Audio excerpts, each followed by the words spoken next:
Penangkapan aktivis pro kemerdekaan Papua yaitu Victor Yemo dan menyusul pelabelan teroris pada kelompok pro kemerdekaan TPNPB OPM adalah bentuk kemunduran dalam penanganan solusi damai konflik di Papua.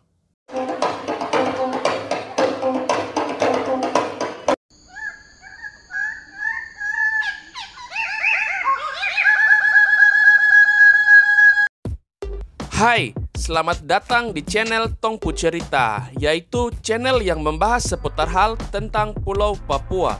Pelabelan teroris juga berpotensi pada eskalasi kekerasan di wilayah yang berkonflik, di mana pelabelan teroris terhadap kelompok pro TPNPB OPM justru akan memakan korban warga sipil, terutama orang asli Papua.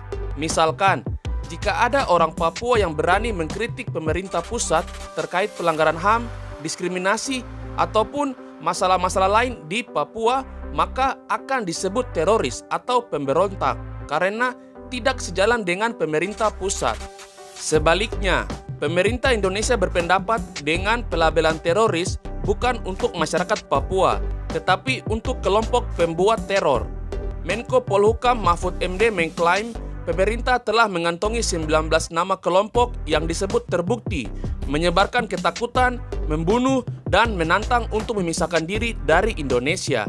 Tidak ada rincian lebih lanjut terkait 19 kelompok itu. Sementara itu, penggiat HAM Usman Hamid menyebutkan kebijakan pelabelan teroris terhadap apa yang disebut sebagai kelompok kriminal bersenjata atau KKB ini mengulangi kesalahan kebijakan di era pemerintahan Presiden Megawati yang mencap tokoh-tokoh gerakan Aceh Merdeka atau GAM dengan tuduhan teroris dan pada akhirnya menggagalkan penyelesaian konflik secara damai.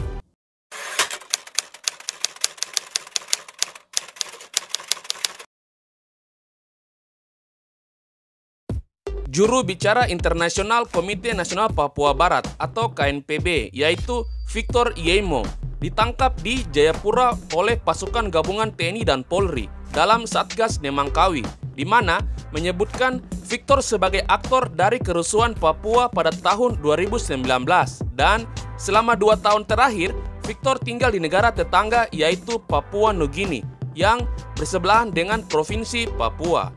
Victor Yemo dinyatakan buron selama 2 tahun setelah masuk dalam daftar pencarian orang atau DPO pada September tahun 2019 karena diduga terlibat dalam demonstrasi yang berujung pada kerusuhan di Jayapura pada 29 Agustus tahun 2019.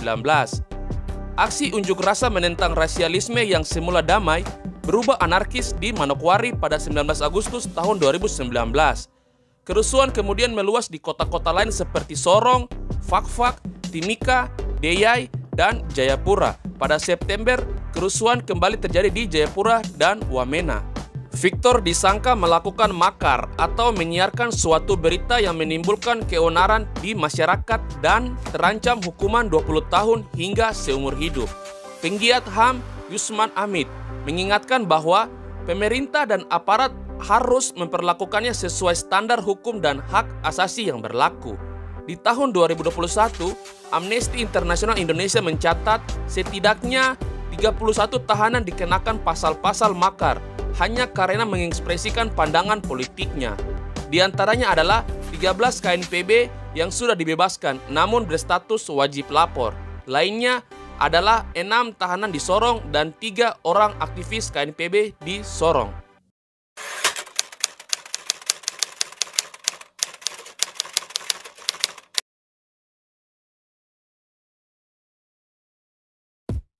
Penangkapan terhadap Victor Yemo terjadi di tengah kontroversi pemerintah memberi label teroris kepada kelompok pro kemerdekaan Papua.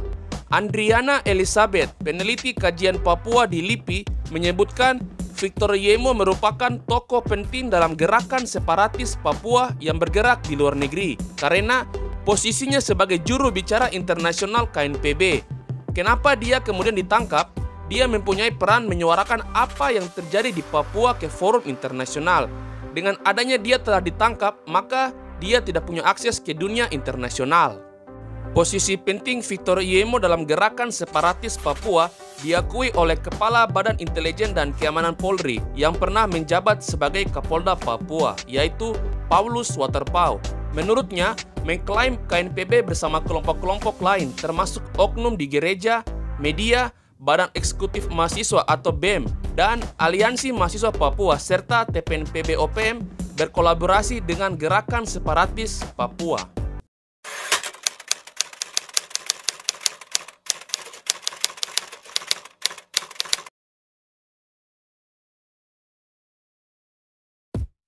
Juru bicara TPNPB-OPM, Sebi Sambom, mengatakan penangkapan Victor Yemo ini terkait dengan stigma teroris yang dilabelkan terhadap kelompoknya. Maka, label teroris itu akan berujung pada penangkapan terhadap siapapun yang mendukung perjuangan kemerdekaan Papua. Menurut Sebi Sambom, Jakarta berpikir ini selesaikan konflik, namun tidak akan mungkin, di mana ini telah memberikan sentimen mendalam bagi generasi muda Papua, yaitu sentimen anti-Indonesia. Jadi, sakit hati yang mendalam pada generasi muda karena Indonesia melakukan penangkapan, penyiksaan, pemukulan, penahanan, dan pemenjaraan sewenang-wenang. Seperti diberitakan, pemerintah Indonesia memberi label pada yang disebut sebagai kelompok kriminal bersenjata atau KKB pada akhir April lalu demi menangani konflik bersenjata yang berkepanjangan di Papua.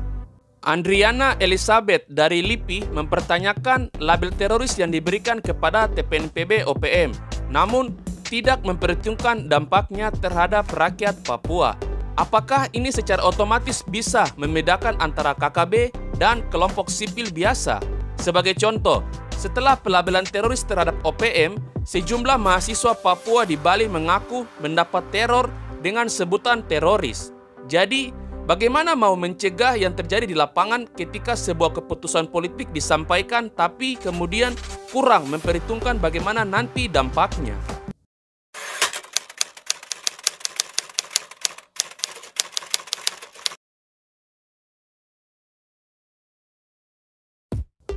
Andriana dari LIPI menganggap pelabelan teroris justru sebagai kemunduran dalam penanganan solusi damai terhadap konflik di Papua.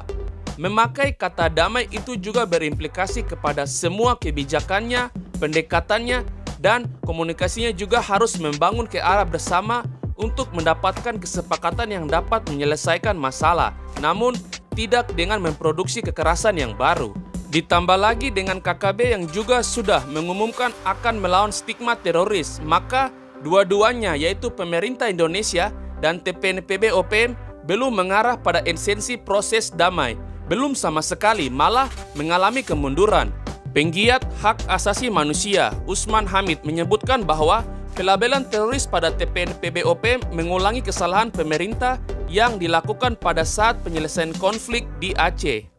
Pada era pemerintahan Megawati Soekarno Putri, Menko Polhukam pada saat itu mencap kelompok pro kemerdekaan Aceh, yaitu Gerakan Aceh Merdeka atau GAM, sebagai teroris. Langkah itu justru membuat penanganan konflik Aceh mengalami jalan buntu dan pada akhirnya menggagalkan penyelesaian konflik secara damai. Pemerintah tidak berhasil meredam konflik bersenjata dan meredam keinginan rakyat Aceh untuk merdeka. Di sisi lain, korban terus berjatuhan, baik dari warga sipil maupun aparat keamanan. Pelabelan teroris ini memperluas pendekatan keamanan pemerintah yang hanya akan menimbulkan siklus kekerasan yang sebetulnya sudah menghilangkan begitu banyak nyawa. Pelabelan ini juga akan menutupi peluang atas proses hukum yang benar dan apa yang disebut sebagai dugaan pembunuhan di luar hukum, baik yang dilakukan negara maupun aktor non-negara. Label terorisme ini disebut juga akan membatasi ruang gerak dan ekspresi orang Papua dalam menyampaikan ekspresi ataupun menyatakan pendapat. Selama ini saja, kegiatan orang Papua berkumpul atau berekspresi dalam menyatakan pendapat sudah dituduh sebagai separatis. Bisa saja, di kemudian hari akan semakin banyak orang Papua yang terjerat dengan UU anti-terorisme ini. Dan, yaps, sekian pembahasan kita kali ini. Jika kalian ada kritik dan saran ataupun ide, serta masukan untuk apa yang akan kita bahas selanjutnya mengenai Pulau Papua, maka silakan isi di kolom komentar. Cukup sekian video kali ini, sampai jumpa di video berikutnya. Salam Bumi Cendrawasih, Manseren, Ifnok, Au.